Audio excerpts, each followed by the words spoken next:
My name is Raymond. I am 83 years old, and I am going to tell you something men my age do not say out loud. We go silent, not because we want to, because we do not know how to do anything else. This is something women have been asking for decades. Why does he go silent? Why does he pull back just when things get good?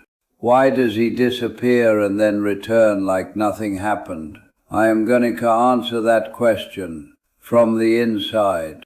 I spent 35 years at Ford Motor Company in Detroit, engineering. My job, find what is wrong and fix it without saying anything unnecessary. Words cost time. I brought that home for 35 years. Beverly never told me this was a problem. Not directly. She told me in other ways. Ways I did not understand until she was gone. My wife Beverly died in 2021, and in the silence after her death, I finally understood what she had been telling me.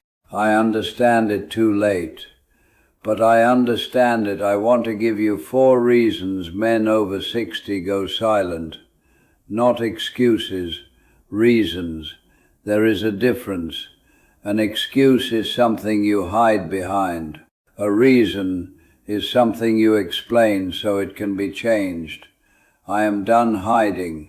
Reason 1. We were taught silence is strength. Not in any school. In every interaction we had with the men around us, my father did not talk about feelings. His father did not talk about feelings. The men I worked with for 35 years did not talk about feelings. Silence was the language of serious men. It was not a lesson. It was the air we breathed. Reason 1 means this. When a man over 60 goes quiet, he is not punishing you. He is doing what he was built to do under pressure. Going internal. He learned this at 22. Practiced it for 40 years. It is not personal. It is deeply habitual. That does not make it acceptable. I want to be clear about that. A habit is not a sentence. It can be changed. But it takes someone willing to name it, and someone willing to hear it named. Beverly named it. I was not ready to hear it. That is on me. Reason 2. We are afraid of being a burden. At 65, 70, 80, a man has often lost things. His career, his strength, sometimes his wife. He has learned that needing things makes him less, so he stopped showing it. When Beverly was very sick, I did not tell anyone I was afraid.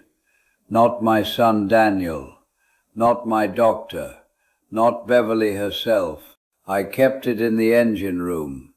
I told myself she needs me strong. What she needed was me present. I gave her strong. She needed present. I did not know the difference.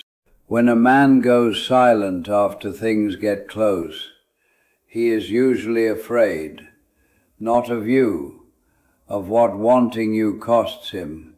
He has lost before. He has built a wall so thick that by the time someone finds the door, he cannot remember where he put the key. I dated a woman named Carol in 2022. She was kind. She was patient. She asked me real questions. I answered with half answers. She noticed. She said, "Raymond, where did you go just now?" I said, "I am right here." I was not right there. She eventually stopped asking. That was the beginning of the end. The relationship ended not with a fight, but with exhaustion. The exhaustion of asking and not being answered. Reason 3. We do not have the vocabulary. Beverly used to say, "You treat feelings like they're parts of a machine. Feelings are not a broken belt you can replace. They need to be spoken." I did not know how to do that. I still practice. They did not teach feeling words at Ford. They taught problem identification. The problem stressed. The solution work harder. The problem sad. The solution wait for it to pass. The problem afraid. The solution do not show it. These are not solutions. These are storage methods, and eventually the storage room gets full. Reason 4, and this one is hardest to say. When things go well with someone new, we panic, not visibly, inside, because going well means caring. Caring means risking. And at 70, 80, we know what loss costs us. We have paid it. We do not want to pay again. So we create the loss ourselves. Before it can happen to us, we go quiet. We create distance.